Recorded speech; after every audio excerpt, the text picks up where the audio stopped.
Unmute and take it away. Good afternoon and good evening, everyone. Thanks for joining. I'd like to start this panel by having each of the panel members introduce themselves. I don't know what order you're on in your screen, but we'll start with Darren and go to Lucia, George, and Telly for intros. That should be everyone. I believe the cameras that are off are not actually participants. So Darren, please get started. You're on mute though, but tell us about blockchain triangle and anything else. Yeah, absolutely. Well, thanks for having me, Tom. Thank you, James, and to Island Innovation. My name is Darren Wolfberg, CEO, co-founder of Blockchain Triangle. We were founded about 3.5 years ago, and we became one of the first broker dealers globally permitted to issue and sell digital assets. Really, how we take and what's our unique intellectual capital. We connect smart meters and IoT devices to blockchain in order to route information to different stakeholders. That provides benefit for understanding economic output of assets, provides climate compliance for asset ecosystems. And I'm looking forward to going into the conversation and some of the use cases that we have here at Blockchain Triangle. That's great. Lord Fustia, would you like to take over the moderation now?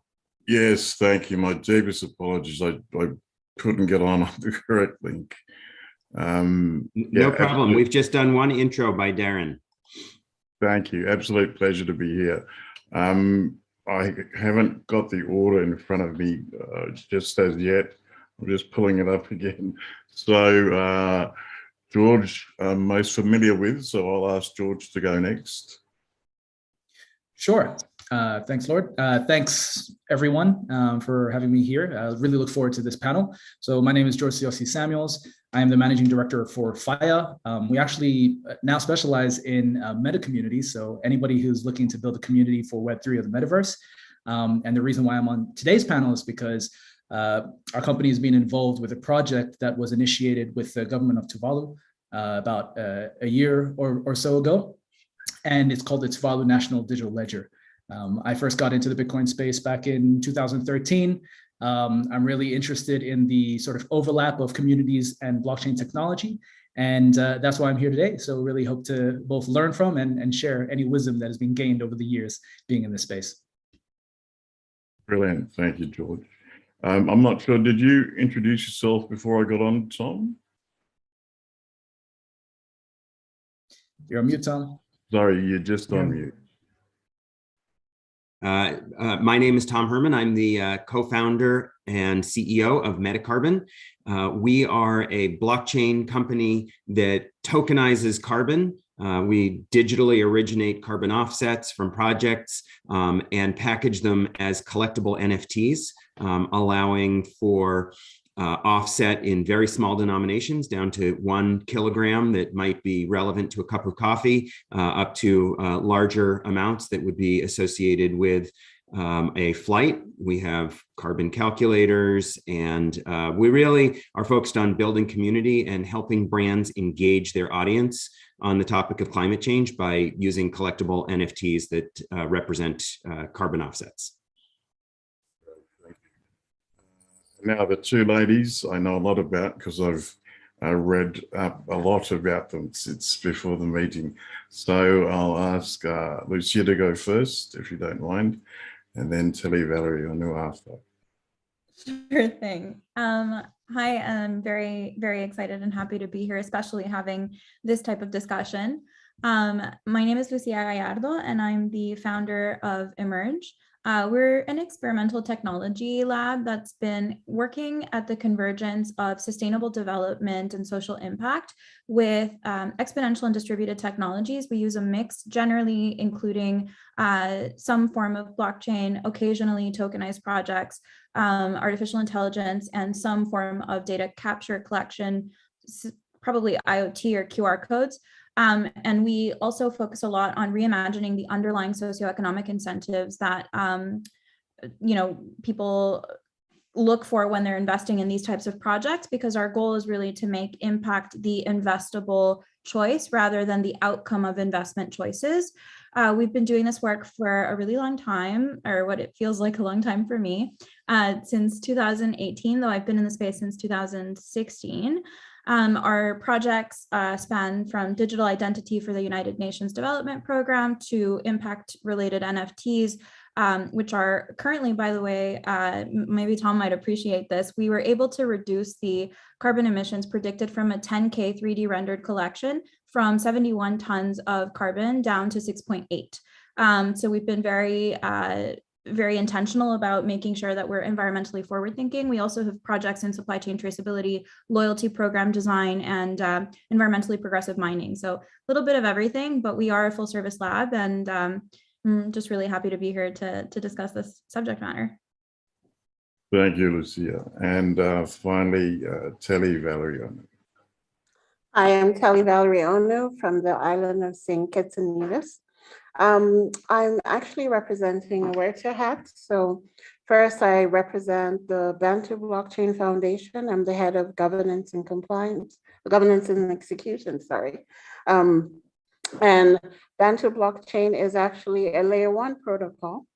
Our infrastructure, we provide infrastructure for different projects and different enterprises that want to adopt blockchain. Of course, we're very focused right now and on Africa. We set up our office in Lagos, and although we're headquartered in Seychelles, but we set up office in Lagos, but we're also expanding to other countries. So within our infrastructure, we have the full stack infrastructure anyone can build on. We also have, I think we're the first ones to integrate a wallet infrastructure. So we have API toolkit for anyone who wants to build out their own digital asset wallet. We also have built out a peer-to-peer exchange. And we have a number of very interesting projects currently on the protocol. I think we're the first ones to actually onboard a bank. So we have a number of banking clients as well. It is a federated blockchain protocol. So we do facilitate both permissioned as well as permissionless infrastructure.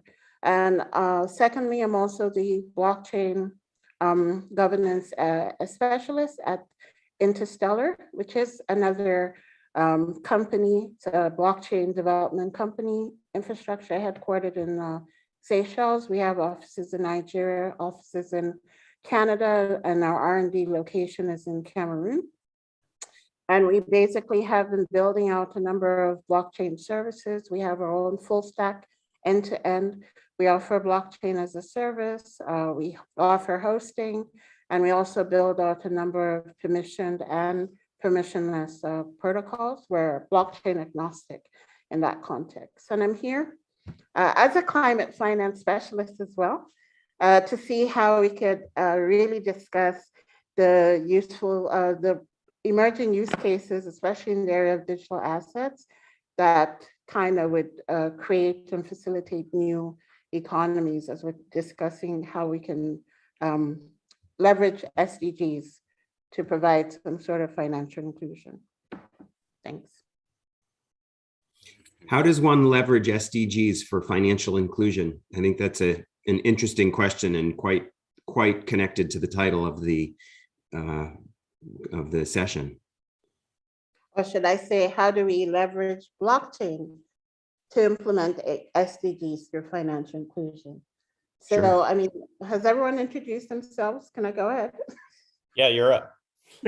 Oh, okay, so for me, obviously for our audience, when we're discussing blockchain and we're discussing crypto, we're really looking at a whole new financial innovation. And it's just out of that need to sort of disrupt the existing financial system that, of course, we all know, we're all familiar with Bitcoin as one of the first use cases of this sort of these distributed ledger technologies. And it's been over 10 years, the industry has evolved, and now we can see that there are many, many different use cases on the one side from an infrastructure standpoint, and on another side, beyond of financial services as well. So when I look at blockchain and of course the crypto, you can't have crypto without blockchain, by the way. Anyone telling you otherwise is a lie. You normally need to have at least a unit, which is a token, a digital asset that would operate a network, generally speaking. Obviously, they have many different types of tokens or digital assets as we have evolved. You might hear of the whole movement of NFTs. It's really simple. You have cryptocurrencies, which is really what we call fungible.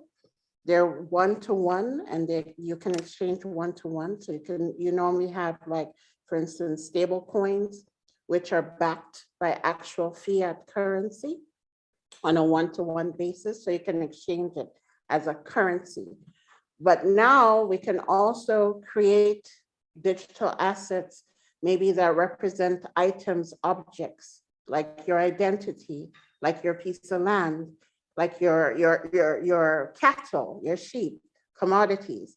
So any data you're getting that represents a particular object, whether it's physical or virtual, can be digitized into a token, and that's why they call them NFTs. So these two interfaces can solve financial inclusion. I'll come back to use cases on financial inclusion and allow my fellow speakers to chip in. Yes, please do. It's there. I have a speaking order in front of me that I was given by the staff, but I'm pretty sure this is an open dialogue. If James, Isabel, or Christian want to tap in with a particular structure that they wanted, otherwise I think... Please go ahead and discuss freely. This will be great. Okay, great. Thank you, James. Yeah, please go ahead. I see Darren and Lucia have their hands raised. So Lucia first, please. Sure, thank you. I think the important thing to distinguish is that there's no causational relationship between blockchain, cryptocurrency, and financial inclusion. There are many projects that are built on distributed technologies or that are using cryptocurrency but are not necessarily financially inclusive. The most wide example of this is the fact that most wallets are currently predominantly working on smartphones. And if you're downloading a smartphone to access this as a first on-ramp, then it's likely that you're already financially included in some way because you would have had access to some kind of financial structure to be able to purchase such cell phone. So I think the first thing to get out of the way in an industry that is constantly plagued by negative narratives is that there is no causational relationship between financial inclusion and crypto. There are many opportunities within decentralized finance and cryptocurrencies to create financial inclusion through very intentional design.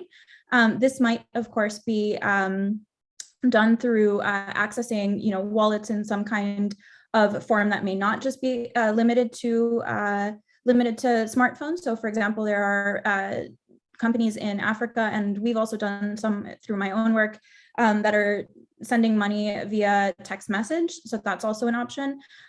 You also have the opportunity to create financial instruments that perhaps some people in certain levels of socioeconomic range would not have had access to before. So in this case, for example, democratizing the way people can invest in projects or can invest in things like, land in the metaverse or digital assets is also an opportunity to create new forms of financially included for people that were on a spectrum of exclusion, but not necessarily completely financially excluded. So I think there's like a wide range of use cases, but it's really important for us to understand that there are two narratives that are particularly damaging to cryptocurrencies as a whole at the moment. One of those is that there's somehow a direct causational relationship between inclusion and impact and this technology, which there is not unless it is intentionally and thoughtfully done. And the second is that it is completely detrimental to the environment, which I'm sure we'll get into soon enough, but it is also not an accurate narrative that does also need to be clarified in multiple ways. So I think I'll leave it there and then pass it off to Darren. Yeah, just quickly before we go to Darren, I think there's even one extra, even more nuance to add in that where there is cell phone penetration, that doesn't necessarily mean financial inclusion either. Because in Tonga, for instance, a telco gives out free handsets because they have a digital fiat remittance network. So they've given us 99.5% penetration, but we still have 60 to 70% unbanked. So yeah, the access to the what kinds of phones are they giving? Because if they're cheap giving a Chinese smartphone that's Android, unlocked. cheap Chinese Android smartphones. So everyone, they're not bricks, they're smartphones, but they're cheap Chinese Android smartphones so that you can receive digital mobile money, Digicel mobile money. So a Tongan in San Francisco or London can send you fiat directly to your handset and pay fees to Digicel instead of Western Union, but you're still unbanked. But do they lock out other apps? Because, you know, it's not, Yeah. I wouldn't call a device like that really an Android phone. If it's locked up and you can't put other banking apps on it. No, it's unlocked. So then it's a tool for banking. It's a tool for financial inclusion. It isn't financial inclusion, but it's the key tool to it. You have data access and you have a platform to run apps. And then it's a matter of how do you get people involved around the Digicel network, not through the but if you're a Tongan farmer or fisherman, you don't have a car, so you don't have a driver's license. You don't fly anywhere, so you don't have a passport, so you can't get a bank account. So this is absolutely useless to you because you can't get banked. And the predatory foreign banks that are still left in Tonga, because our national bank can no longer survive, do not bank. They don't give capital to poor fishermen and farmers. So you're never going to get a bank account anyway. We should totally talk about identity at some point. Yes. 100%. Great. So, you know, coming back to, you know, kind of what we've been all discussing, you know, one of the use cases that we're rolling out right now is an opportunity in Bermuda to create a crowdfunding portal for startups and for infrastructure assets. So therefore, being able to apply different SDGs to the type of project that is in front of us, providing locals the opportunity to invest in these projects and help create that economic development activity in Bermuda. So we're excited for that program. And you know, whether it's solar or tidal or battery, you know, and I feel like it's a consistent probably comment across many of the participants from island nations. Many of them have to import diesel or oil in order to run generators to provide power. We think there's tremendous opportunity to migrate to solar, which will bring down costs and actually be deflationary in a positive way, because it puts dollars and cents back in the pockets of end consumers. And one of the first projects on that platform is a 9 megawatt solar project that we're developing. So we're excited for this. But this is one example how SDGs can be used in a digitized asset ecosystem where people can subscribe to a deal, invest money as a retail investor, whether it's $10, $100, whatever that number is, they're able to take part in that positive refurbishment of the economy and get, you know, whether it's a fixed income return, an equity return, depending on the risk profile that you're looking for as an investor, you're able to access those opportunities. And with that, I'll turn it over to the rest of the crew. So I'm really concerned about some of these things, including some of the products that I'm offering. I think it's important for everyone to understand that, first of all, crypto is just an application on top of blockchain, and blockchain is just a technology. It's a database. It's a distributed database, and that's it. It's not financial inclusion. It's not financing for local projects. It's just a technology. And, you know, frankly, you can use social media to raise money for local projects. You can use a lot of different things. I'm a pretty sophisticated crypto user. I'm a pretty sophisticated NFT investor. And yet I continually am having NFTs and cryptocurrency stolen from me. It happens constantly. And so this should be something that's super concerning to anyone who is a relatively unsophisticated, maybe unbanked individual who's putting money through a crypto network into some investment. The opportunities for being scammed are huge, and once you're in, the opportunities for being stolen from are also huge. So I think, how is it stolen? People are asking. Gosh, so many ways. Sometimes I know, sometimes I don't. Sometimes it's a result of me trying to interact with my NFTs or interact with the metaverses that they're designed for. There's many ways. I don't always know why. I always try and keep a tiny amount of crypto in the wallets that I use online, and everything else I lock up in cold storage. Now, what's cold storage? Most of these people that we're talking about working on a cheap Chinese Android phone are not going to have access to a $150 Trezor wallet, right? This is a ledger. These things, there's a lot of education that needs to be done here.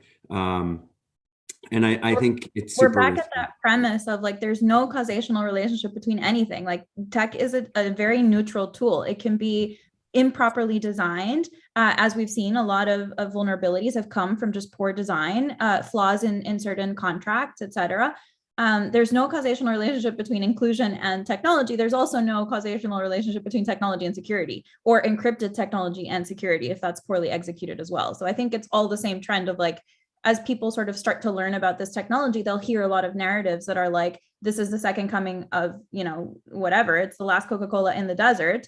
It is not. It's a very neutral tool, and it has the potential to do very good and interesting things, just as it has, like any other tool in the world, the potential to do not so great things, or to do poorly executed things. And unfortunately, in technology that is democratizing, generally speaking, the people that will suffer the consequences of poor design and like poor industry standards are going to be the people that are last to adopt, or on some kind of like forced adoption by receiving a phone, or being, given the option of like, either you onboard on this platform or you don't have access to anything at all, or you give us, your information and we give you a digital identity, or we won't do X or Z, or we won't allow you onto this platform. So really being careful, not just about how we design the technology, but also the ecosystems around those technologies, and what the plan is for accounting for the different layers of vulnerability, risk, and privilege, I think will be very, very important as we look to this technology to potentially help us solve problems that relate to the SDGs. Yeah, I'm going to add something to Tom. Thanks for sharing, guys. This has been great. I've been like writing down so much because there's so much to address here. But I would definitely agree with you, Tom, in terms of this space. There's a quote I like to use for this space: what's popular isn't always what's true. There's so much hype, and it's even more so in the NFT space, that like the reality in the NFT space is like only a small percentage of like projects actually hit like millions of dollars. The rest are like all under $200 or something of the sort. And going back to like, how are funds being stolen? It's because a majority of these projects are still actually using Web 2 technologies, right? Very few of them are actually fully Web 3. In order to be fully Web 3, we would need to have fully on-chain interactions. And there are a few projects that actually have on-chain applications. And even for some of the most popular chains like Ethereum, they can't do it. They cannot do like fully on-chain applications because of the sort of design flaw inherently in Ethereum. And they also have legal issues, right? This is where, blockchain technology is quite interesting, because it's not just technical issues. There's economic, there's legal, there's quite a fair few things. And I've often heard people in presentations refer to the blockchain, like they're kind of already foretelling that there needs to be one for any of this to work. If you just look at the economics of like blockchain transaction fees, every time you incorporate a new blockchain, you're adding more fees, essentially. You're going to make it higher, which is going to push out all of the folks that we want to serve, right? Who need to be financially included, et cetera. And because of this, it's very dangerous, because we are in an attention economy where whoever is the loudest obviously wins, but the loudest aren't necessarily the ones who have the best infrastructure. And we've applied all of our like social media hype marketing to essentially what is plumbing. It's wild if everybody here thought about all of this technology as just mere plumbing. You would very rarely have fan bases for a plumbing, I guess, company or something, but that's what we have here. So with that, it's even more interesting because when we talk about cryptocurrencies, really what's happening now is just more about fundraising, finding new ways to do fundraising. And that's just gone through like multiple iterations of acronyms, from ICOs in 2017 to IDOs to EDOs to STOs, and now NFTs are the latest things.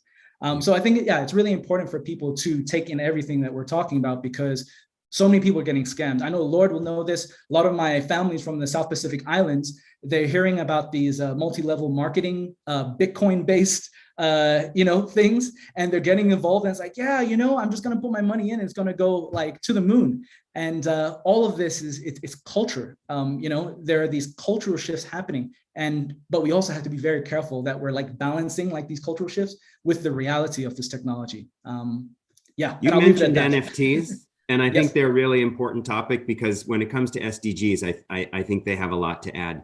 My personal view is that one of the main exciting things about NFTs is their ability to create communities. People get excited about a piece of artwork or a Bored Ape or some other concept, and they build a community around it. The Bored Apes are a community, and communities can be powerful.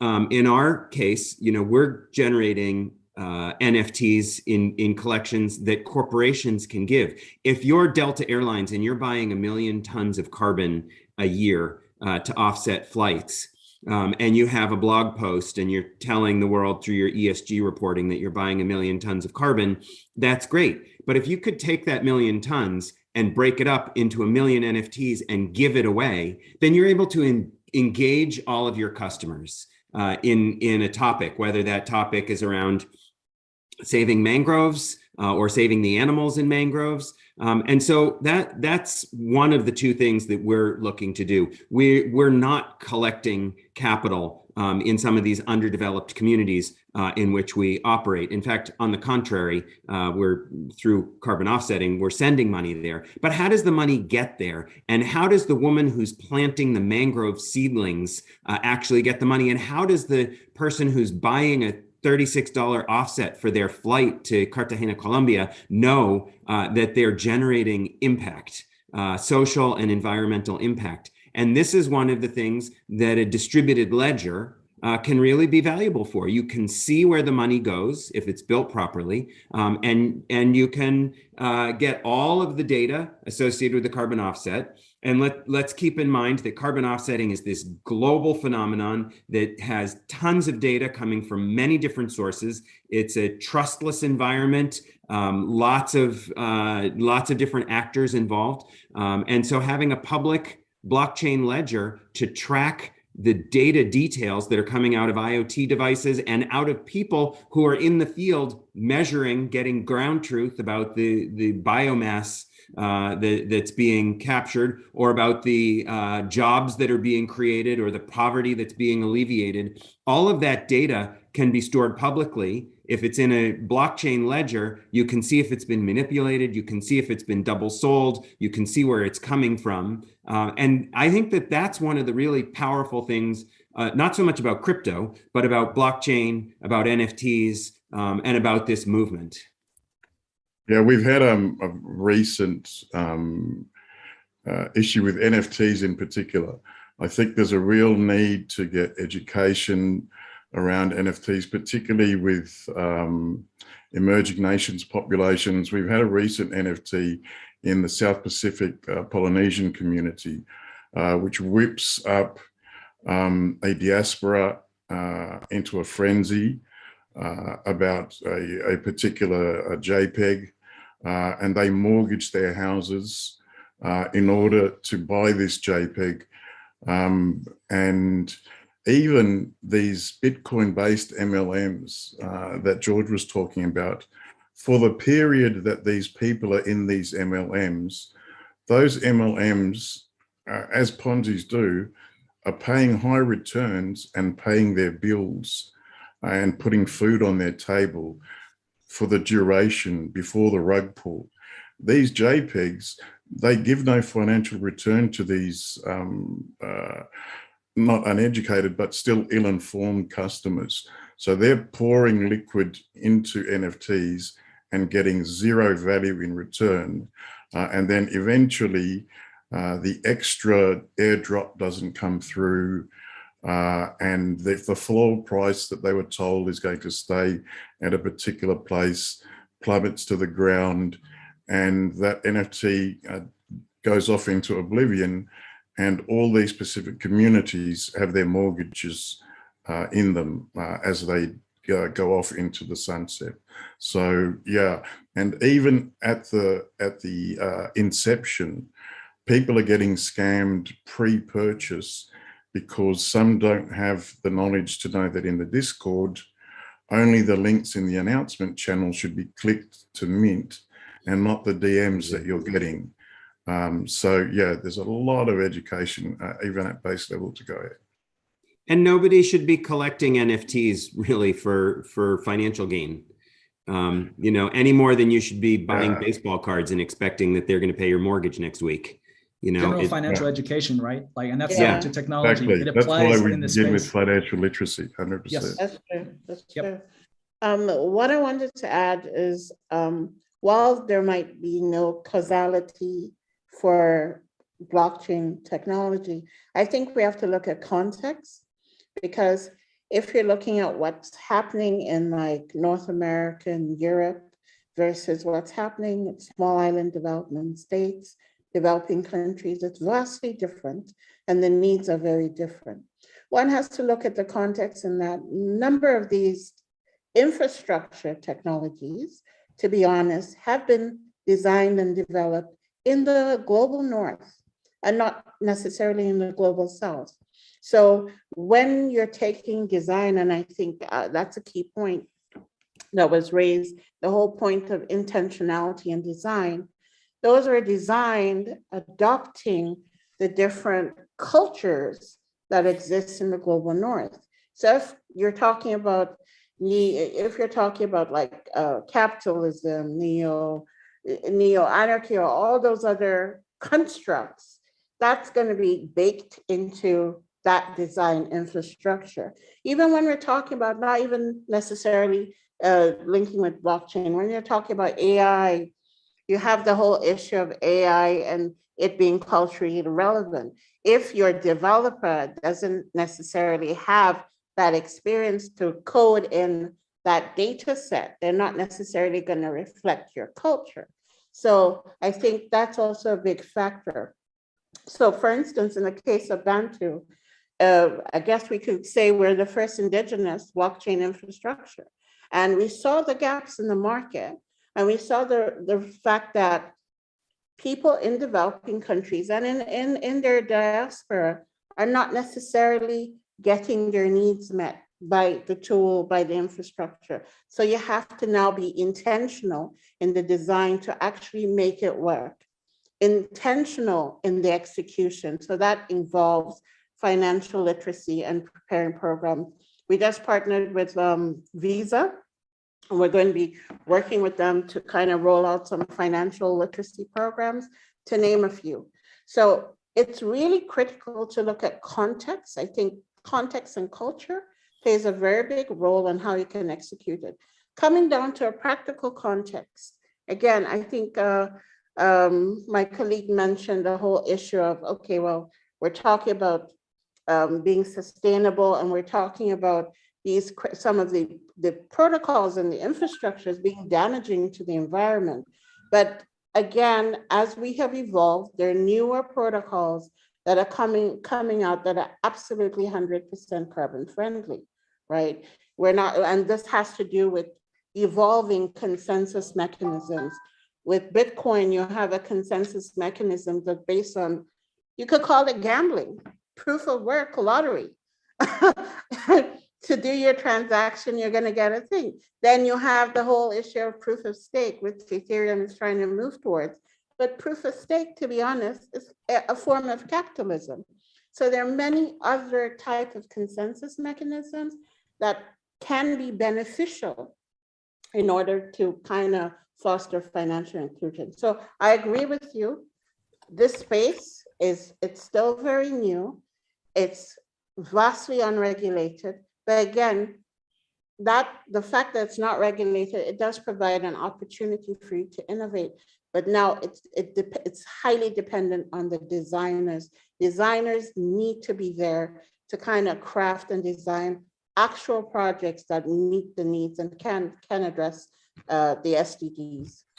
I think as because I'm an international policy planner and legislator, I usually deal with the SDG end of this equation and not so much the blockchain and crypto end.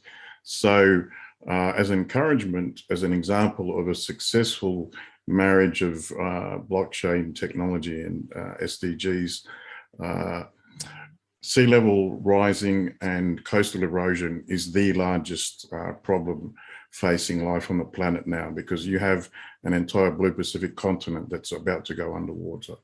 So one of the main indigenous technologies against coastal erosion is mangrove swamp planting. So through much research, scientists have now found what we've known for about 1400 years, and we've practiced for about 1400 years, is planting mangrove swamps. So there are current studies coming out of Harvard using AI and their blockchain to store the data. It's a spreadsheet, obviously, so they need some sort of spreadsheet, so it may as well be blockchain. And they're using the AI to foretell where it is most likely the coastal erosion will occur according to recent weather patterns. And when you marry that with newly formulated patterns of mangrove swamp planting and programs throughout the region, we've been able to make some headway and make some success in having actual climate adaptation in place. That's a marriage of blockchain, AI, indigenous knowledge, contextually, and it works. So there's a hopeful refrain there. Have you built a community around that? How does blockchain help that, and how are you engaging? As I said, it's that at this stage, it's merely the way that the Harvard people have chose to store their data. It's a spreadsheet, so they need some kind of spreadsheet. It happens to be a blockchain that they're using. Yeah, I see. One of the things that I find frustrating is I'm constantly being asked by people, how do I use blockchain to do this, that, or the other in my business? And I say, more often than not, well, you'd be better off with a SQL database, frankly. Yeah, like blockchain doesn't buy you anything in that case. So, you're talking about planting mangroves. I'm working with the city of Cartagena right now on a mangrove restoration project, and we're selling NFTs to support that. And the key for us behind these NFTs is the transparency. How can you see where the money is going? How can you see who's involved in the community? And the community that we're developing is not just the global north that's supplying the money, but it's also the folks in the local community. How do we get local businesses in the travel industry in Cartagena to support the project? And how do we leverage the excitement around NFTs to get the local restaurants and the local chamber of commerce and the local convention center to all buy NFTs as sponsors and have them as a badge? And when they do, how can everyone see what that means in terms of their financial contribution and where did that contribution go? So I think George Gialsi's, I'm sorry, just quickly, contribution to this is that in countries that are archipelagos like us, land is our most scarce resource. So a very practical use of technologies is for your land tenure system, for different land tenure systems, if you've got a transparent land registry that's on a immutable blockchain, then that helps in the build out of the mangrove swamps, because we have to know exactly whose land this is, how long it's been theirs for, how is the impact of these mangrove swamps going to be, and having that land registry completely transparent on a blockchain. Hey, Lord, my company Amen. precisely like that. We actually created a mapping and a land titling system based on text message, by the way, for 157 villages in southwestern Uganda. We issued 13,000 land titles to farmers, and that was in fact the first step, but it was a very meticulous design process to ensure, again, that it was a very fair and transparent process, because the initial plan from that we were given from our client was that they were going to send government surveyors to create the mapping, which we were profusely against, specifically because we really don't believe that government surveyors should be able to like remap or create new maps on the basis of like what the community has already distributed. So we took a different approach and had people personally go to each of the villages and also have like community drawn maps and then community approved maps in order to ensure that we were drawing the maps correctly. And then after that, we're able to issue the land title and also get data on, for example, what they were growing. And what we were able to discover is that even across villages, people didn't know that they were growing at very similar characteristics agriculturally. So in fact, there were some people that alone could not meet thresholds for export requirements for their product. But if they could band together between people from nearby villages, then they actually would be closer to meeting those requirements. So we were able to then start recommending farmers that were growing across similar characteristics for coffee to start getting together like across these villages. So it is a very effective use of being able to land title. NFTs go a long way in supporting that. So does blockchain, but also in thinking critically about like whose land this is, how that mapping and surveying is going to get done, and also how they're going to receive those land titles and how they're going to engage with the system. I also know, Darren, you've had your hand raised. So I actually have a point that has not like, that is not this, but I'm going to like pass it to you and then try to come please back. make a point. Yeah, sorry, Darren, you think. Do it. That's okay. No, Lucia, please finish your comment. Well, I was going to take us in a different direction, so I'll let you. I'm going to take us in a different direction also. Okay, so. great. I've so got one case, point just to make before Yeah. you take us in a different direction.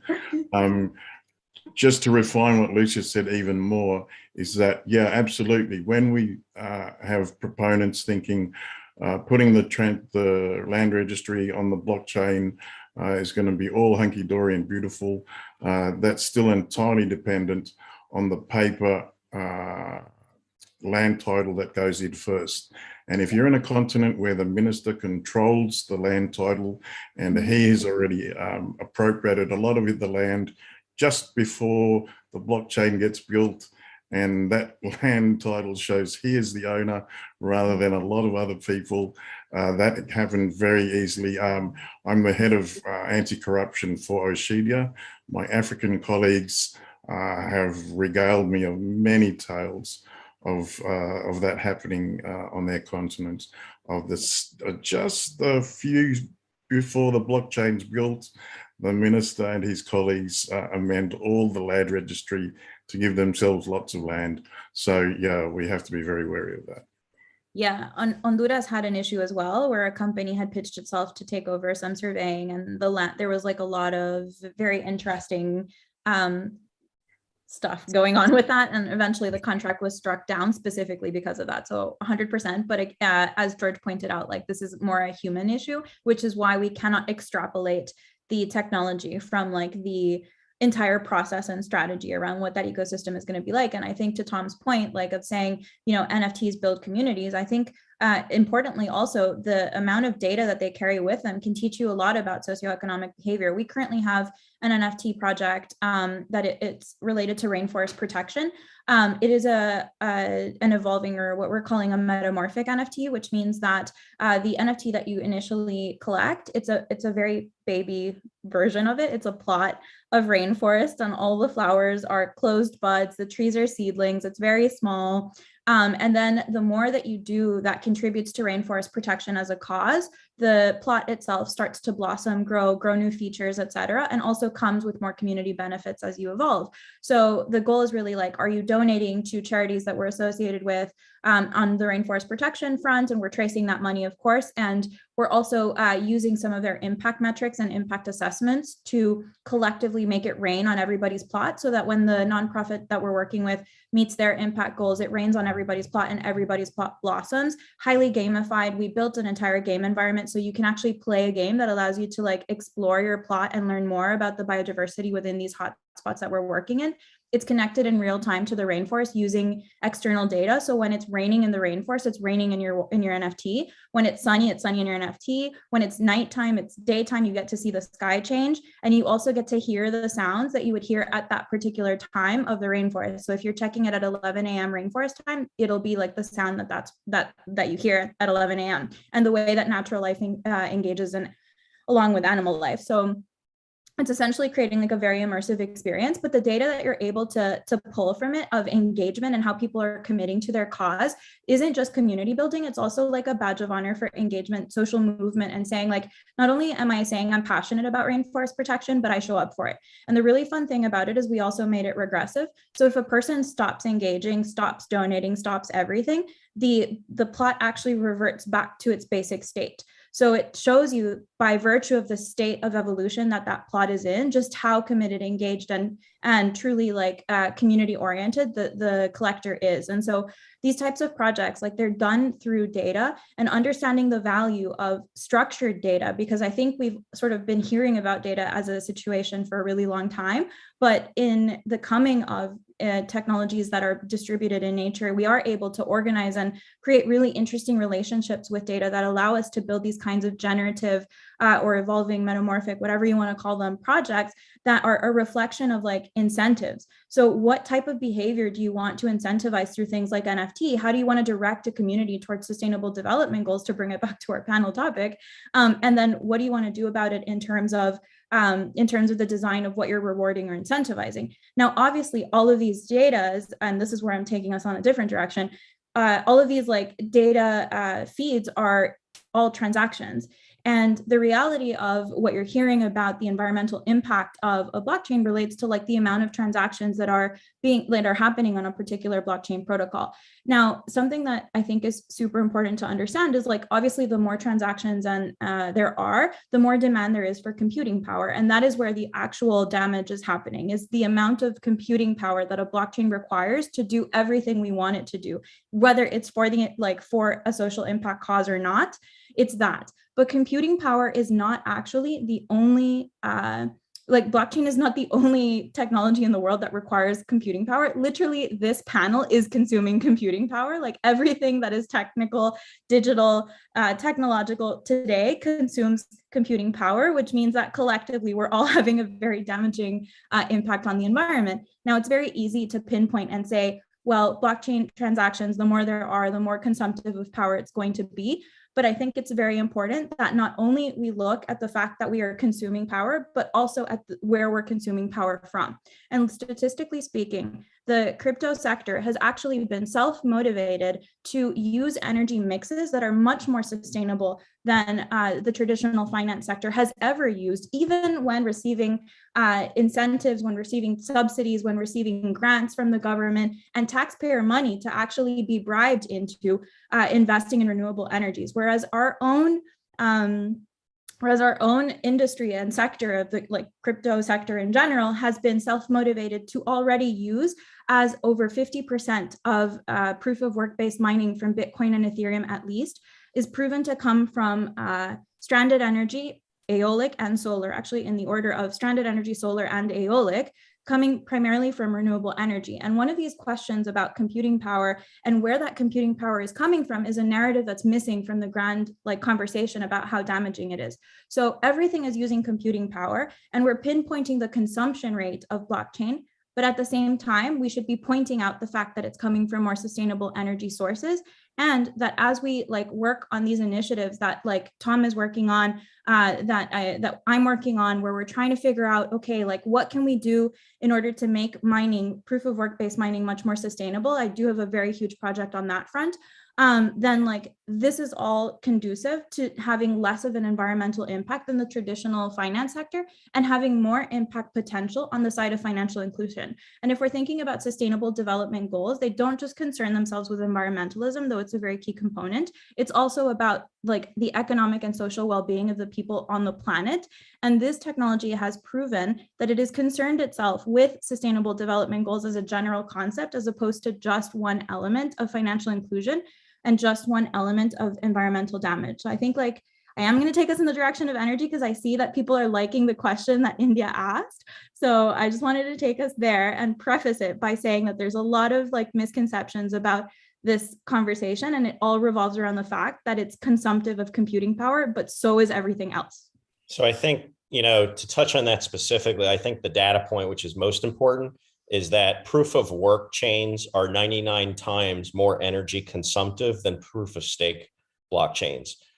So I think in that context, if you're in the proof of stake world, you should feel much better about yourself because it's very analogous to an existing corporate ecosystem for a data center. From that perspective, not interchangeable.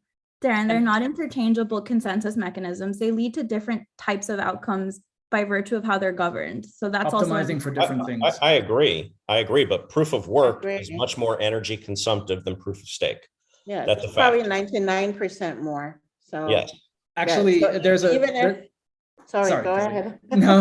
I was just going to say there's a coin carbon cap website, which is really interesting, where they took all the proof of work systems.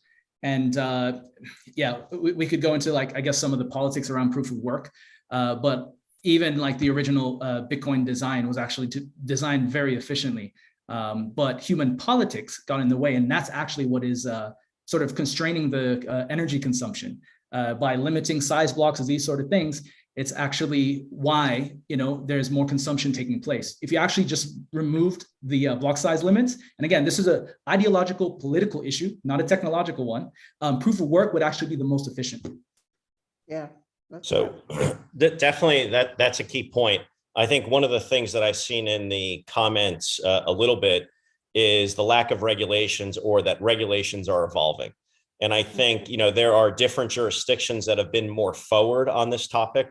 I think Bermuda, where we're based out of, has been very forward from the digital asset legislation that they passed back in 2018. And it took time for them to get comfortable with how are they going to regulate this ecosystem? What are the tools that they needed in order to become compliant and deliver a robust ecosystem where the processes, the procedures are in place? And now you're starting to see that evolve to other jurisdictions as well that are going through that same process of evolution, education, understanding, and then putting forward a regulatory framework for compliance. I think that actually helps the world. But, one of the things that I would mention is that there are very similar analogies that I saw in the ICO times where people just disregarded financial instruments, disregarded registrations that you would have to do, access to investors, all of that from that, any registered person would know because they're just trying to scam people. I see other examples like this in the carbon area where carbon is traded as a financial instrument, where they're trying to say, well, it's not a financial instrument, and I'm trying to create a carbon marketplace. Well, I don't need to be a broker dealer to do that. So I think there's similar analogies of kind of learned lessons from the ICO times that should be carried over to these new products. But I think regulations in this ecosystem are very constructive for all different participants, whether they are people that are trying to raise money for their startup because they've got something new and innovative, or someone's trying to add a patio to their restaurant. There are many different ways that I think securities can be used. And the other thing about securities is that they can be canceled and replaced in a blockchain world. Right. It's not like a Bitcoin world where everything is final. If someone hacks you and you provide the information, you can cancel and replace those securities. So I think this ecosystem is evolving, and there's tons of education that needs to be done. And this is still the early stages of it. And then, coming back to data, again, a key piece of what we do is we take smart meters and IoT devices, we connect those to digital securities. That allows investors to see real time, how is that asset performing? How many kilowatt hours is being generated by that solar farm, so that they can see that they're getting a return real time on that investment. So I think that this combination of data, of NFTs, of securities in a digital construct I really think we're at the, I personally think the next 3 years are going to define the next 100 years of finance. So I'm super excited to be part of this ecosystem. And I'm sure, many of the other participants here are all trying to find their own kind of swim lane of focus and figure out how they prosecute that as best they can. As moderator, because, as I said, my background is more from the SDG end, I'm going to ask you to crystallize in two areas. Globally, corruption globally, illicit and financial flows about 2.2 trillion, tax evasion and small-time corruption about 1.4, it's about 3.6 trillion annually we lose in corruption, okay? It had cost us under 650 billion to cover all the SDGs. That's our latest costing. So for the amount that's lost in corruption, we could cover the SDGs a dozen times over. That's the first crystallization I'm going to ask for each of your contributions as an answer to. Secondly, the global remittance industry, 700 billion a year, a little under 200 billion lost in fees alone. The US aid budget a year, 34 billion. You will do 7 times more for humanity and to end the SDGs merely by moving remittances from fiat to crypto or whatever's the fastest, Bitcoin, Lightning, take your pick. You'll do 7 times more to end all poverty, answer all the SDGs by just making that move. What would everyone's views be on those two much more crystallized and explicit applications to emerging market problems? Can I take a stab at this first? 100%. So for the first one, I think it brings out really like what the core of my company actually does. Like the reason why we innovate at this conversion of sustainable development and exponential technologies isn't enough. It's what a lot of people are doing, but to me personally and to our team, it's really not enough.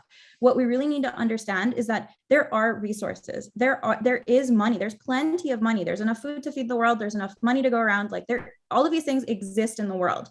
The reason they're not spread the way that we idealize is because of the underlying economic incentives of the way that we've purposefully designed the world. And when you think about, what Web 3.0 is starting to look like, it's eerily close to Web 2.0. If you actually are looking at the decentralized finance sector today, it looks very much the same. A lot of the products around yielding, around loans, it's very much Web 1.0 is it's a repeat of everything. The structure is the same. Sure, maybe the fees are lower, but everything else is designed in the same way. We've literally fallen just into without regulation. Yeah, exactly. I have a company that does actually just that. So. Yeah, so it looks too close, and so we're not really dealing with the underlying incentives and socioeconomic behaviors that we really want to modify in order to move to more regenerative economies. We're still trapped into these consumptive and extractive economies. So when we say, okay, we're going to build a project that's on the edge of sustainable development and exponential technologies, the real key component that my company has specialized in is where the awards come from, where the new projects come from. It's literally a pipeline of saying we want to look at the underlying financial instruments, the underlying incentives, and figure out how we change those to be much more impactful. So in the case of, for example, the NFT project, the rainforest one, it's called the Eternals. And one of the things that we asked was okay, well, a lot of projects out there that are rainforest protection related are literally offering you, when you buy your NFT, to also give you a plot of rainforest land to either own, adopt, sponsor, or whatever. And that to me still felt like it was an extension of consumption, because a rainforest is a public good. It literally, anywhere you are in the world, on average, your 7th breath is facilitated by the Amazon rainforest. That makes it a freaking public good. And so I think that the incentive around, you purchasing an NFT that contributes to rainforest protection cannot be, oh, now I have some kind of ownership over this what should be a public good.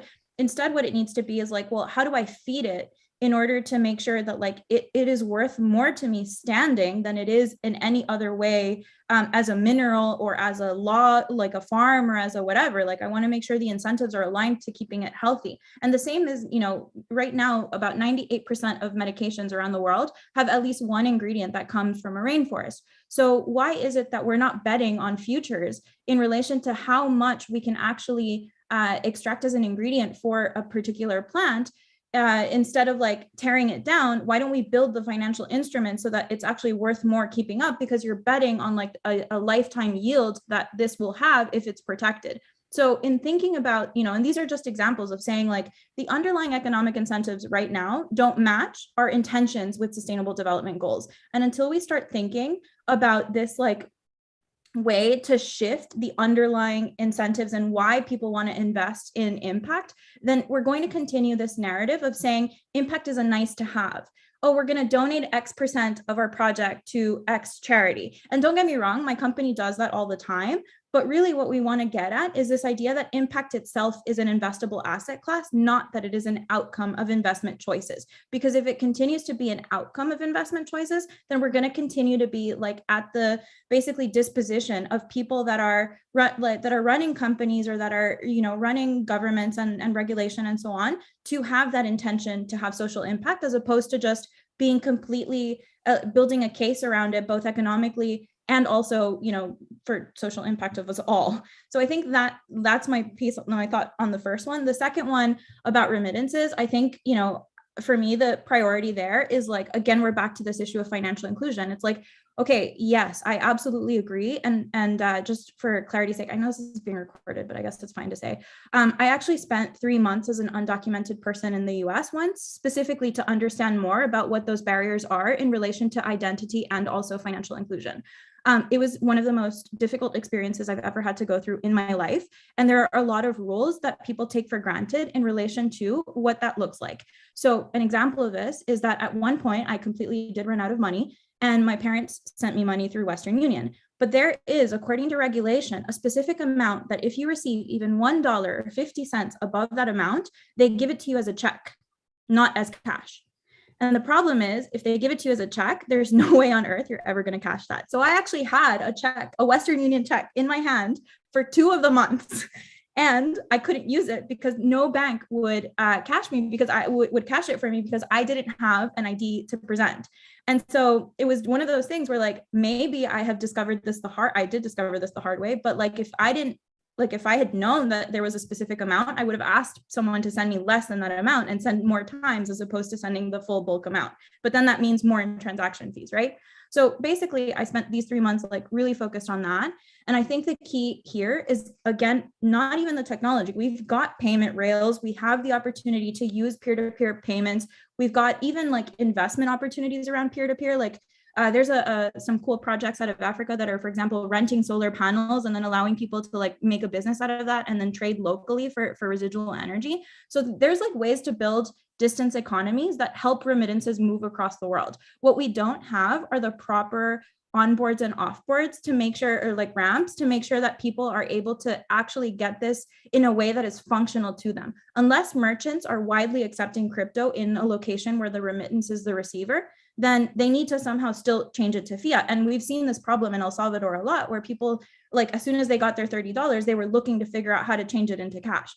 And so unless we have the proper mechanisms, then I think like we're still going to run into the same problems around remittances, because it really is not just a technological approach, but a socio-technological approach that we need to take and ensure that we're building the correct ramps for people that are on the receiving and sending ends of remittances, which are generally not financially included people.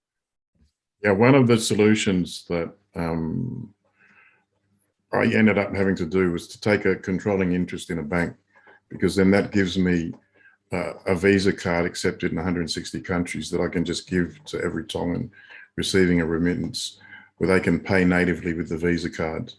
You receive the remittance to a Lightning wallet that's tied to the Visa card, then you just pay natively wherever Visa card's accepted. So two comments to make. I think starting on number 2 first, I think stable coins are going to be that answer. As Lucia mentioned, those on-ramps on and off, you were able to solve that by buying a bank and providing that on-ramp and off-ramp for your people. But stable coins are going to be the cheapest way in order to send money, in my view. And I think what you've seen is, or what you're beginning to see, is the regulations catching up to that opportunity, whether it's USDC, whether it's Tether, pick your poison. But that opportunity is catching up to the market. Coming back to the data side of things, we take a more institutional approach to SDGs as well as impact. And really, the one thing I want to highlight, because if you haven't heard about it, you should, is really the sustainability linked bond market. And that market has grown from 50 billion in issuance in 2018 to north of $1 trillion of issuance last year. And the reason why you're seeing this movement of cash into this ecosystem is that issuers are being compensated in the form of lower cost of capital to become more sustainable. And what does that mean? Obviously, I'm sure everyone on this panel has heard this term greenwashing, but really where we focus on is climate compliance, actually putting the E back in ESG. In fact, if you look at the top 200 asset managers, they weigh E 5 times more important than S or G. And that's because that's how they're allocating from a governance perspective.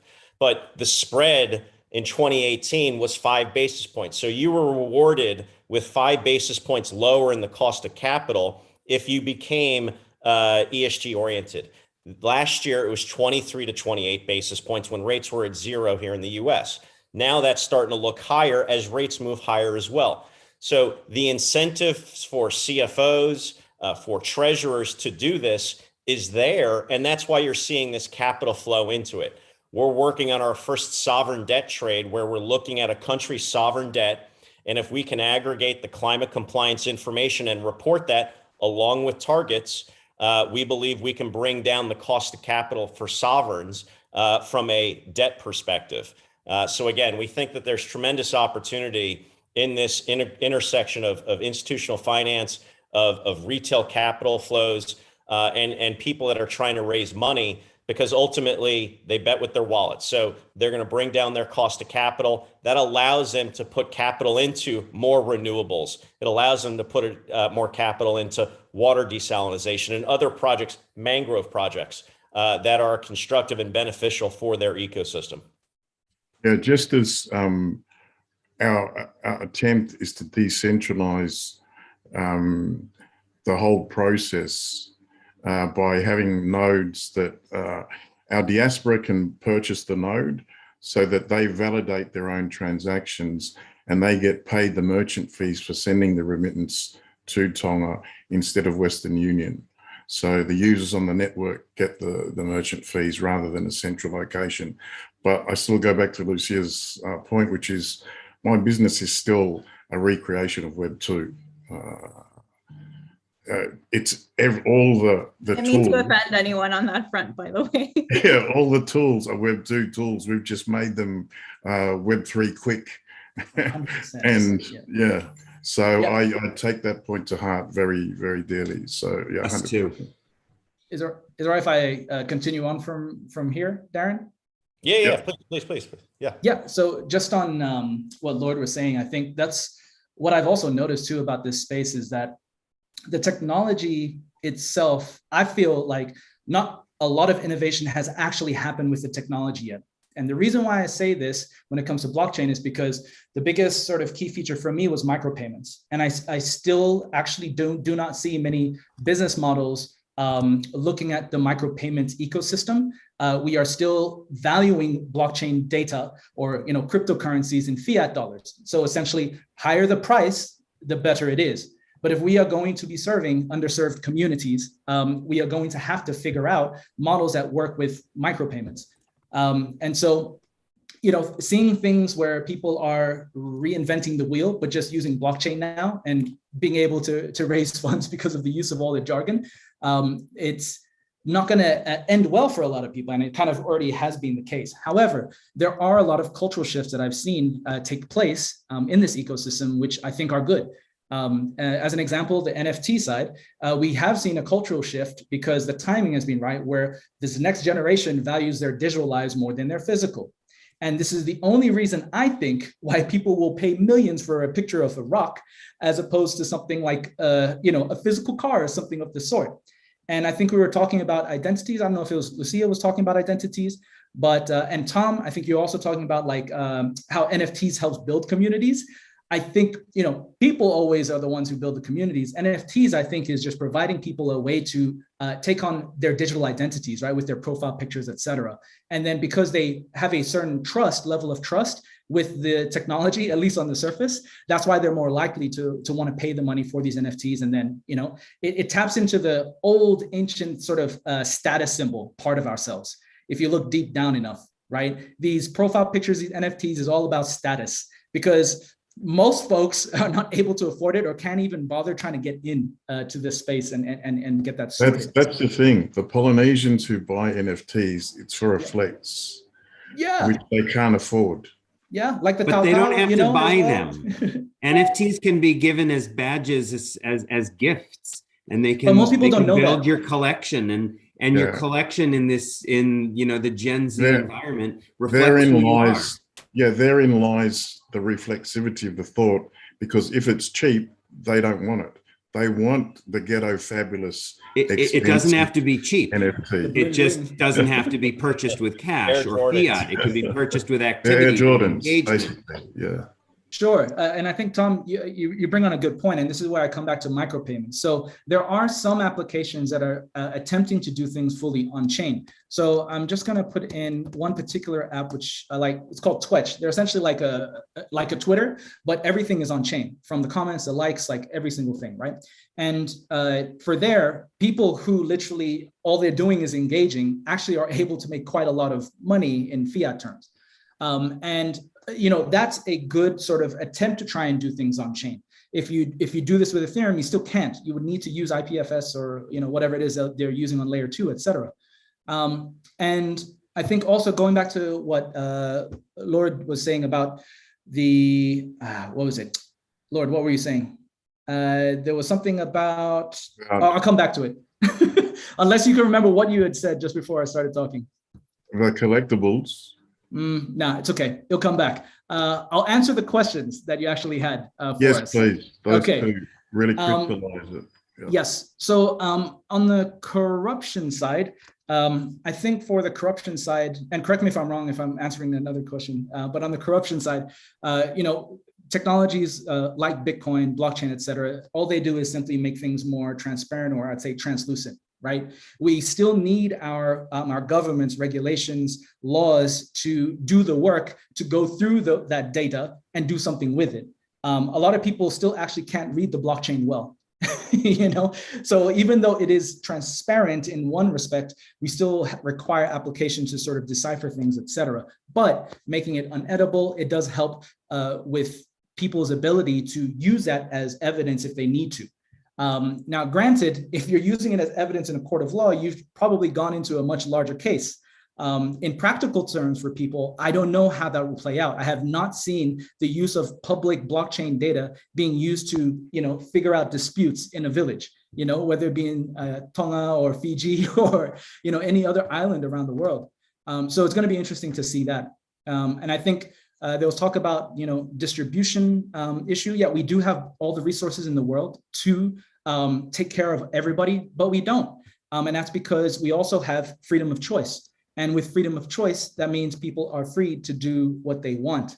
And we kind of already have a decentralized global society in the sense that every country does have their own rules. And I'll bring up sort of like the cultural values of, say, the West or United States, and then China, all right?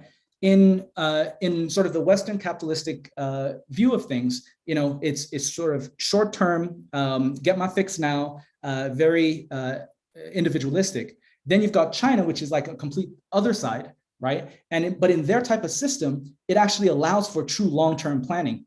Even though it may be like, 1 leader for X period of time, they can actually make decisions without worrying about things changing every 4 years, like what we have in a democratic country. And so most people aren't even talking about in the West the fact that China has already implemented their own blockchain, and they're already implementing, their own CBDC, right? And so they're quite ahead when it comes to actually making some of this work. And the reason for that is because culturally, they will accept it. Whereas we still have an issue where there's this competition between multiple blockchains and multiple cryptocurrencies. We have more currencies now than when we did with fiat. And this is the dilemma of like decentralization. And so now coming down to remittances, I think it just comes down to the micropayments, Lord. I think if we really want to make that work, we do need one blockchain, in my opinion, like we have one internet. As I mentioned before, if we have multiple blockchains doing cross-chain activities, we are going to have multiple hacks, which we have already been seeing. And also the expenses are going to go up, making it not so feasible. And with the micropayments, that would mean that the fees would at least stay as low as possible. And in terms of, I know with BTC there's Lightning Network, but what is the practical use of everybody validating a node? So people in the villages are not going to want to have to validate nodes constantly. And I feel like that has brought on an unnecessary layer too. That's the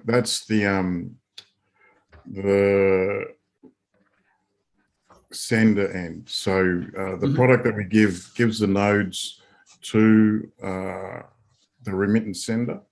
So they get to validate their transaction. They get the merchant fees for the transaction rather than paying Western Union. And then they therefore don't get 30% bitten out of the remittance, and the Tongan receiver can get 100%. Where you used to send $100 and Tonga only gets 70 because Western Union takes 30, the person sending one end would have to eat the cost.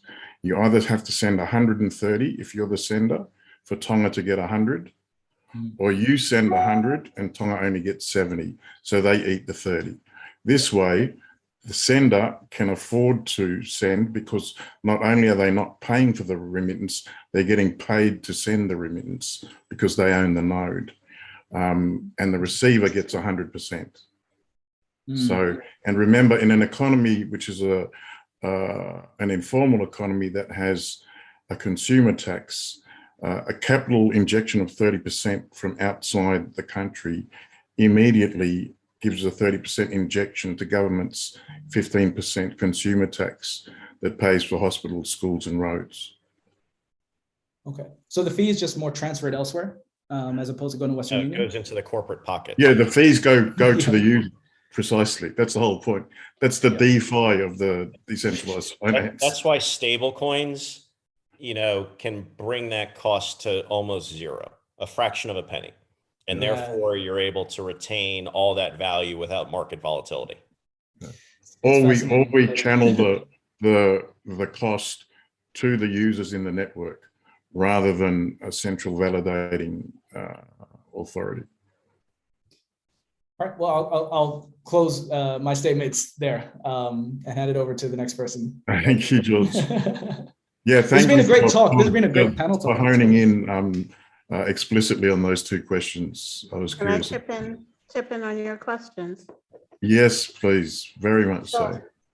So something that hasn't really been mentioned, I think we alluded to it earlier. So when it comes to your first question about mitigating fraud, etc., I would say there are some two key practical applications, and I'll look at some use cases. If we're looking at digital identity and doing digital identity well, leveraging blockchain, then we're able to mitigate a lot of potential fraud. Because if people have to, like, when they're about to do a transaction, have to authenticate, it will actually reduce and drop a lot of the fraud you're already experiencing in a lot of transactions, especially when we're dealing with e-commerce. The reality of, since we were in COVID, a lot more people are adopting e-commerce, but the whole issue is that cross-border transactions is really challenging if you don't have a proper mechanism to kind of authenticate the transactions easily. So that's one. If we were to look at another practical use case, I would say with regards to how perhaps using blockchain could help mitigate and reduce fraud. If we look at a particular sector, I think will be most impacted will be healthcare, because healthcare forces nearly 100 million people into extreme poverty every year. And on the one hand, when you're looking at, say, real critical pharmaceuticals, medicines, especially when you're looking at developing countries in Africa, there is a lot of fraud happening with fake medicines. So if we, again, go back to identity and now look at product identifiers, that will make it really easy to kind of overcome some of the challenges that we would occur with pharmaceuticals. You can better identify them. You'd be able to kind of track them and use that provenance solution. Now, when you're looking at microtransactions, which is again big, I agree, just looking at microtransactions in a vacuum isn't really going to unlock a lot of things. But if you put it within the context and what we're actually seeing on the ground, there are actually some impacts. The same example you gave with regards to transaction costs for cross-border transactions in Western Union, et cetera. And just like what Tom mentioned about stablecoins, I agree with him 100%. When you can lower those costs for transactions at the very minimum, it is actually going to unlock a lot more wealth for a number of people.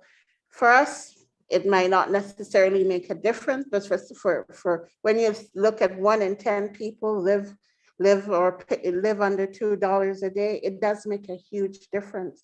And obviously, when you're looking at the data, there's a reason why in Africa, you have a much higher adoption rate for even things like Bitcoin than you would anywhere else. Because that little fraction where for us living in the North, global North, it's not really an issue. It does make an impact. So context does really matter. And you're finding these transaction costs when they're lower, if you're looking at it in the business context, because none of you have talked about private sector development and SME development. In the business context, it creates momentum. When you have faster payments, creates momentum. You can turn over your inventory really fast when you're getting paid. So in that context, let's look at an industry that is traditional, that really backs most economies, which is agriculture. And I think blockchain does have the most to contribute to kind of help reorganize agriculture and make it more efficient. For example, coming from an island economy, small islanders, we have a lot of smallholder farmers. So we cannot compete when we're dealing with issues of food exports or even food security, because we're not necessarily organized. And I know an example was given about, projects that can help people identify the data and then coordinate. But let's be frank, I don't know how it is in the Pacific, but in the Caribbean, we don't work together, period. So solutions like DAOs, decentralized autonomous organizations, and solutions like blockchain can create new agriculture groupings and organizations that don't necessarily require, people to kind of get together, because we're small. It's like, we're always like afraid of what the other person has and afraid of people stealing ideas. But now you can have rules set in code that actually enforce a level of governance for us to create some sort of trade. So I see great opportunities with commodity exchanges. They're leveraging tokenized assets in a really big way. And I'm not talking about the traditional commodity exchanges that are absolutely complex. I'm just talking about marketplaces. If you can tokenize your cattle, tokenize your sweet potato, and put it on there, it's a new trade by barter system automatically, right? And so I think those opportunities are going to unlock a lot for our agriculture communities, as well as help them kind of reorganize, coordinate for things like food security in a very big way. When we're also talking about areas for addressing SDGs, another big area is there's certain underrepresented, you could say, people within the space. For example, women and gender. When we're talking about remittances, I'm not saying remittances isn't for all, but specifically when you're looking at remittances, I would say a lot of women can be empowered through those remittances. And a lot of the solutions, if you're giving them their own private wallet, you're actually allowing them and empowering them to give them greater control over their finances. Other solutions like what you're seeing in DeFi with savings, lending, staking, and all of that actually provides a whole new avenue for women to build their wealth. I think credit worthiness, if you're a small business and you're running your business, or even you're in agriculture, the fact that you can now have a system, or if a system is designed in such a way that the transactions are recorded on the blockchain, right? And you have a trail when it comes to accessing finance, you already have a track record that anyone can see. You can access financing in a traditional way or even in a new way, because all they have to do is just look up your record to see all the transactions. So I said there's so many different opportunities that are very practical that once designed properly could definitely impact the lives of other people. And of course, they're bankable. So again, I'm not of the view when people talk about, oh, social good and impact for good, blockchain for impact, a lot of it is just sound bites. But when you really have solutions to real challenges, they're investable and they're realistic. And this is how we can crowd in private sector financing and investing. I think the someone from Vanuatu just commented that you're speaking directly to their experience, and they actually had that precise example or the model used when Oxfam came and tokenized a lot of their commodities, and in their disaster relief, Oxfam built a little blockchain and gave out tokens rather than giving out aid. The data suggests that giving people money empowers them more rather than giving them actual goods, because they get to choose what they want after a hurricane. So they gave them tokens and they were able to go to participating stores and farmers and purchase the tokenized commodities that had been put on that blockchain. So that was an example of that. We're closing in on an hour and a half. So I'll give you a philosophical question, because I'm not sure whether Christian and Isabel are going to round us off. We had a discussion recently, and ironically, it was in a podcast around this Polynesian NFT project about whether why is it difficult for Polynesians to change their mindset and to be adaptable to the new crypto blockchain space from traditional finance. And the very name in our title, SDGs, Sustainable Development Goods, was raised in that discussion, in that for Indigenous cultures, crypto and blockchain is not a new system to learn. This is a return to your roots, because a capitalistic extractive model, you don't need the word sustainable if you don't have an extractive model. If your model is about creating and generating and regenerating value, then rather than extracting value from a human resource or a natural resource until it's completely tapped out, then you don't need the word sustainable. The word sustainable only comes into your vocabulary in an extractive model. When you're creating Indigenous cultures that survive around the generation and regeneration of value and the creation of value rather than its extraction, then this is a return to your roots. It is the talking stick in the Native American village, where everyone in the village gets a voice rather than the person with the most goods. The Ainga in the Pacific, or the Kainga, where every member gets a voice in the village. These are models that are perfectly in sync. The reason a lot of Indigenous cultures are not good with traditional finance is because it's anathema to our cultures. So yeah, I wanted to put that extractive as opposed to creative, generative and regenerative philosophical question to you as we're rounding out on the hour and a half. Yeah, I couldn't agree more. I mean, it is basically going back to your roots. That's why I started in the beginning by saying it's all about context. In the global north, they see it from a very different lens. While we in the South, this is just about culture. This is how we used to organize before, but now just being enhanced by technology, 100%. And that's how we built out Bantu. Obviously, if you look up what Bantu is, the history of Bantu, it's all about humanity, empowering humanity. You know, I am because you are. And we're just using a shared infrastructure to implement. I am because you are, yeah. Yeah, exactly. So I agree with you. I agree 100%. And also implicit in the design then is the fact that a lot of the financial models that are being used in the traditional sense were not necessarily our models.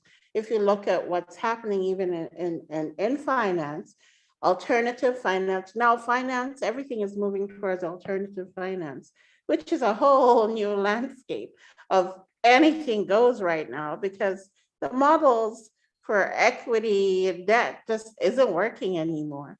And when you think about it, if you even look at, say, one category, I'll give you an example, Islamic finance is all linked to certain principles, Islamic principles, religious principles.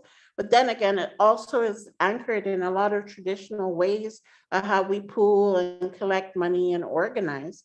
So when I'm looking at new like microinsurance models, these microinsurance models are based on a whole mutual assurance as opposed to a third party doing the insurance. So newer models are coming up, pretty much coming back to the beginning and the basics that work. And because now we have a technology that for the first time can coordinate in a distributed manner, in a decentralized manner, it means that you can now create whole new organizations and communities.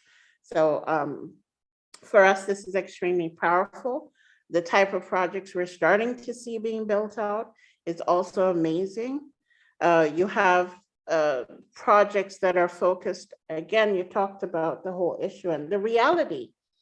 We're in islands that are extremely prone to climate risk, hurricanes and so on. Our islands are heavily at risk. And so we do need solutions and tools that when there's a disaster, because forget mitigation, I hear it about the carbon emissions. I hear it about the carbon credits, everything about sustainable energy. But the reality is we're not doing enough with climate adaptation. And I know this is a topic for another day because the data around climate adaptation is so varied. Unfortunately, we don't have the luxury of having meters, smart meters to do measurements, unless you're doing something in agriculture where you're measuring climatic conditions and stuff like that to create a new product. But climate adaptation, we're going to keep having hurricanes. So how can we now get redesign models for us to just be resilient at this point in time? So if a hurricane hits, the whole banking system is down. How are you designing? And again, we're seeing we need blockchain mixed with other technologies. How are we designing these tools so that the next day I can actually transact offline, right? I'll tell you a great story. After Tonga, recently, the volcano and the tsunami that wiped us out recently, it severed our undersea cable in 2 places. So traditional comms, data comms wiped out, voice comms wiped out. The only thing that was getting into the country, Samson Mo had sent me a couple of Blockstream base units to hospital as get well gifts, which I'd sent to Tonga. So the only data or comms that was getting into Tonga in the first week was Bitcoin that we airdropped from the Blockstream satellite to my base unit for people to use in Tonga. Wow. Yeah, so only Bitcoin got in, nothing else, no voice, no data. And there you have it. Yeah. There, just before I go, there's like, there is an interesting project that has been using our technology to build out, and they're creating digital vouchers, especially for refugees, because this is a whole big, issue, human trafficking, refugees. And even now we're looking at prospects of climate refugees. And for them, through the voucher system, they're able to kind of support people at the very last mile. So for me, those are the type of very consciously conscious projects that are being implemented to kind of reach people. Yeah, shame we didn't get to digital identity, because that's an issue I care very deeply about. It's actually most of my work, even before I was in technology, I was actually working in the public sector side in issues that related to undocumented immigration and transient migratory situations. And, you did mention digital identity at one point, which I think is like the mammoth thing that nobody has sort of been able to really think about critically. And I think one of the big reasons, one of the big reasons is that a lot of this innovation across the blockchain space is really, in fact, being driven by the private sector, though there is public interest in it and public support for it in some cases, especially as it relates to digital identity. But because it's largely driven by the private sector, a big reason why these pilots have sort of fallen short is this notion of like it's being built from the private sector perspective, and the needs and requirements for a digital identity system that is compatible with the needs of a civil registry and legal identity system are simply not interoperable at the moment. A lot of the private sector stuff is more aligned with like KYC, AML and things like that, that use, again, similar to Web 1, Web 2, are using passports or birth certificates as the primary form of identity verification, even in Web 3. And so I think a big piece of solving a lot of these critical issues or making progress on these critical issues across the SDGs really relates back to our ability to sort of create more mechanisms for proper digital identity, especially in the case of over 1.2 billion people that currently lack documentation to prove they are who they say they are. So just last month, I actually did wrap up an engagement with the United Nations Development Program. God, no biometrics. Oh my God, no. I just saw that pop up on this. No, I'm going to go in right now and say no. No, it's highly controversial. First of all, because biometrics are not actually a reliable source of identification. Biometrics are changing over time, and there's also a very poor measurement of a lot of these characteristics. Additionally, there's a big issue around like essentially what degrees of identity need to even be captured? What types of systems could we build that allow for more pseudonymity so that there's less data sharing or less, or there's this principle called minimization of data disclosure. So you don't have to give away all of your identifiable information across board. And if you think about your passport right now, that's exactly what you do. Literally your passport, like the photo of your passport page is everywhere. Like if you don't think it's in the black market, trust, it's already in the black market. Like you've used it so many times across the web to verify your identity that this should not be the like premise upon which all of your civil rights are guaranteed and the primary source of documentation across civil registry systems, because it's a too far gone situation. So it's really about reinventing the wheel and thinking not just on relying on biometrics, though biometrics can in some cases be useful, but not necessarily the sole determinant of identity for anyone in the world. It's a very dangerous precedent to set. But I think in the case of people that don't have identity documentation as it stands, this is an issue that was going to get increasingly more urgent as climate migration, homelessness, and other types of like displacement that aren't officially recognized by the United Nations come into play. I think it's going to be one of the priority issues that we have to solve that is not done by technology alone, but has to be done, again, similar to everything we've discussed tonight, as a socio-technological approach that really factors in what that vulnerability, what that risk is, what we're trying to do with the technology, and how we change the underlying incentives around social behavior and economic incentive to make sure that we're addressing a lot of these issues. And, flat out rolling out NFTs or wallets or tokens of any sort is not the answer on its own. It really does need to be wholesomely and meaningfully designed, and it needs to be inclusively designed. So when we think about this idea of, equity and sustainable development, we need to be thinking about this concept of technological justice and what that actually means as we roll out an agenda that is more humane than anything else we've ever rolled out in the technological sphere. One of those things is we need to democratize benefits of technology. Absolutely. I think we've all agreed on that tonight, and we all agree on that generally. Two is that we need to democratize access to technology. There is still a significant portion of the world that is not connected to the internet, or I think almost even worse, thinks that Facebook is the internet because Facebook rolled out a deal in many countries to make their platform free for everyone. And what ends up happening is that most people connect via Facebook, and that is their experience of the internet. And so you have a private company that is literally giving people the opportunity to think of them as the sole providers of internet access. And that's a very dangerous precedent as well.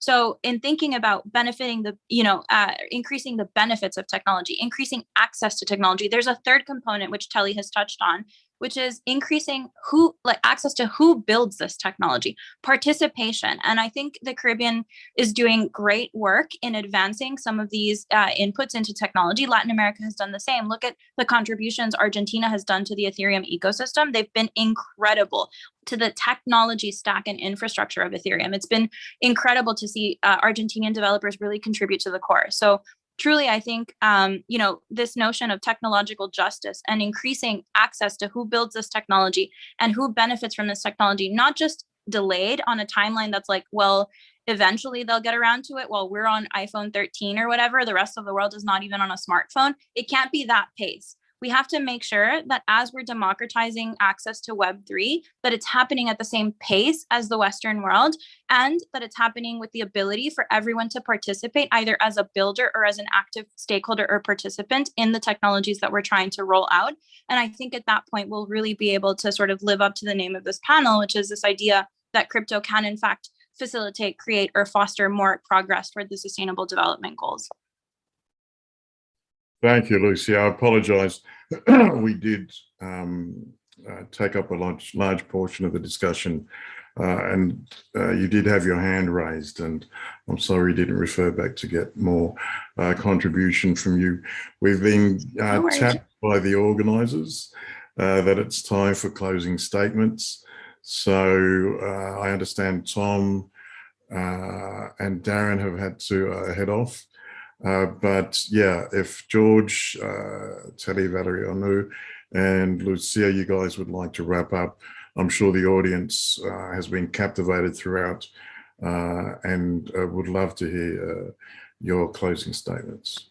I'm good. That was my wrap up. Thank you. Okay, wonderful. That's just George and Telly then. Yeah, I think I thought my wrap up was the answer to your questions. So not much else to add. You get another chance. Okay. Yeah, no, I just really enjoyed this session.